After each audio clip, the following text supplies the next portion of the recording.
अस्सलाम वालेकुम, मैं हूं आपका दोस्त, आपका होस्ट जुल्फ़िकार हैदर।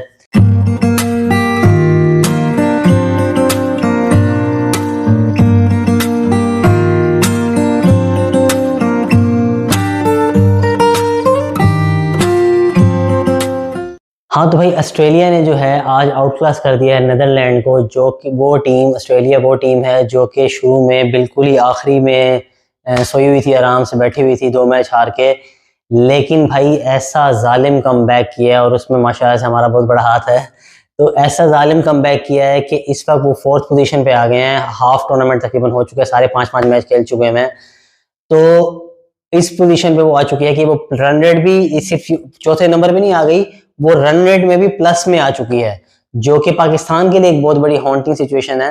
वो इस वजह से कि अगर ऑस्ट्रेलिया भी एक मैच और हारती है और 3 मैच हार के पाकिस्तान के साथ पाकिस्तान पूरे मैच जीत जाती है, तो तब भी रन रेट जो है वो ऑब्वियस सी बात है, जो आज उन्होंने 90-92 पे आउट कर दिया है 400 का टारगेट देने के बाद, तो उन्होंने उसके रन रेट को बहुत ही ज्यादा बूस्ट कर दिया है। अब पाकिस्तान के लिए ये बहुत बड़ा मुश्किल हो गई है ये चीज। अब होना क्या चाहिए, अब इन सारी चीजों को ना भूलते हुए ना सिर्फ हमें एक चीज पे कंसंट्रेट करना होगा बाबर भाई को। बाबर भाई, सिंपल सी बात है, कैप्टनसी के तो मसले चल रहे हैं कि भाई आपकी तरफ लॉबी भी चल रही है, जो भी इश्यूज हैं, ठीक है। आप चले, आपके पास 4-5 मैच तो है ना, अभी 4 मैच हैं आपके पास, आप 4 मैच दलेरी के साथ ना, दलेरी के साथ, आपने धड़ल्ले के साथ खेलने हैं।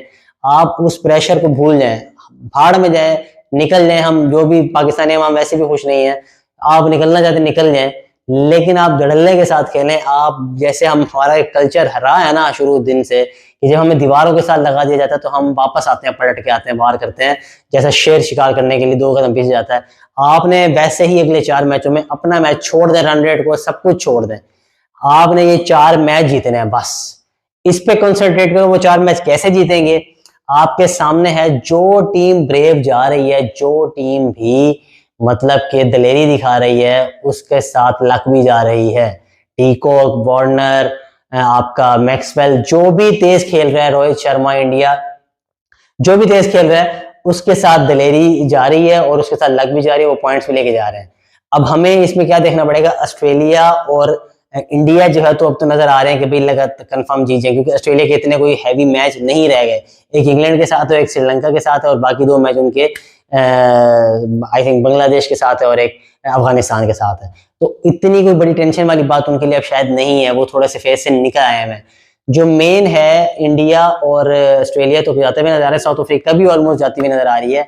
जो लोगों को नहीं समझ आ रहा, वो ये नहीं समझ आ रहा कि न्यूजीलैंड बेशक टॉप पे है, वो 1 मैच हारी है अभी तक। अगर आप न्यूजीलैंड के स्टैट्स देखें ना, न्यूजीलैंड 5 मैच खेली है अभी तक, लेकिन 5 में से वो जीती है 1 श्रीलंका से, 1 हारी है वो इंडिया से। अभी तक वो सही मैच में 2 मैच हुए श्रीलंका और इंडिया वाले।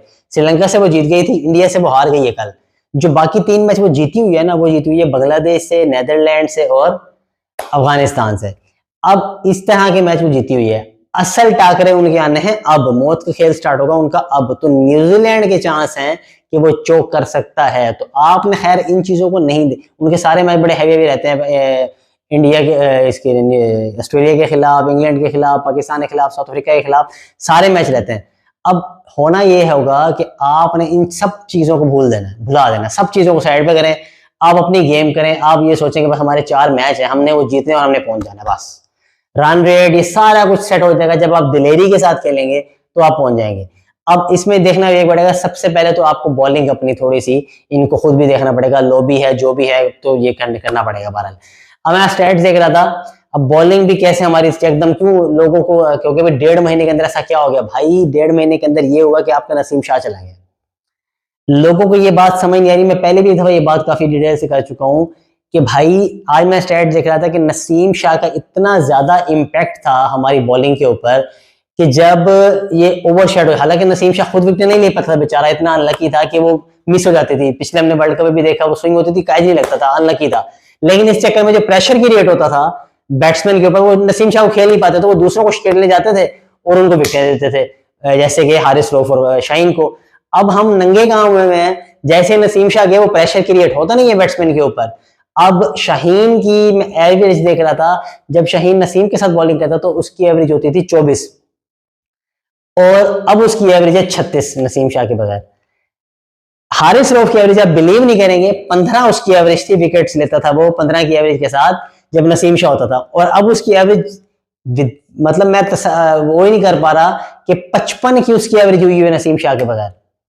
इतना बड़ा इम्पैक्ट था नसीम शाह का हमारे स्क्वाड के ऊपर। खैर अब नसीम शाह नहीं है तो हमें बहरहाल दिलेरी से खेलना होगा, बहादुरी से आना होगा भाई, क्योंकि मेन फास्ट बॉलर का एग्रेशन है, वो एग्रेशन दिखाना होगा। और स्पिनर में भी इतना कोई चल तो नहीं रहा, लेकिन स्पिनिंग ट्रैक है तो एक चीज हमें करनी पड़ेगी, अब कुछ करना पड़ेगा। लास्ट चांस है हमारे पास, ये स्पिनिंग ट्रैक है। चेन्नई का साउथ अफ्रीका स्पिनर के खिलाफ नहीं खेल पाएगी, और गारंटी देता हूं मैं आपको 300 से ऊपर नहीं कर पाएगी। आपको ये करना होगा कि आपको फेक इंजरी करनी होगी अबरार अहमद के साथ, जो मुझे लग रहा है मे भी हो भी सकती है, लेकिन अब क्योंकि कल लास्ट डे है, परसों आपका मैच है, तो देखना पड़ेगा कि वो होता है कि नहीं होता। क्योंकि अगर अबरार अहमद आ जाता है तो वो वाला कमबैक हो सकता है जो कि इंजमामुल हक आया था जबरदस्ती बीमार होते हुए सेमीफाइनल में 1992 में। तो ये वो चीज हो सकती है अगर हम करना चाहें तो। बाकी देखते हैं, अच्छा उम्मीद रख रहे हैं कि यार कुछ ऐसा हो जाए कि हम पहुंच जाएं और अच्छे उसके साथ पहुंचे। लेट्स सी कि क्या होता है। अभी अब कल से मैच बड़े जबरदस्त स्टार्ट होने वाले हैं। अब कल इंग्लैंड और श्रीलंका का मैच है, तो वो भी जाहिर है एक मैच दोनों जीते हैं, तो वो जो भी देखते हैं कौन पहुंचता है वो ऊपर, कौन मतलब जीतते हैं, लेकिन उनके लिए थोड़े से चांसेस बड़ा मुश्किल हो गए हैं कि वो 3-3 मैच हारे हुए। खैर, तो अब देखना पड़ेगा कि हम किस तरह से लेके चलते हैं, बाबर आजम इस प्रेशर को किस तरह से अब्जॉर्ब करता है। तो इंशाल्लाह मिलेंगे कल नए एनालिसिस के साथ, तब तक भाई को इजाजत, अल्लाह हाफिज।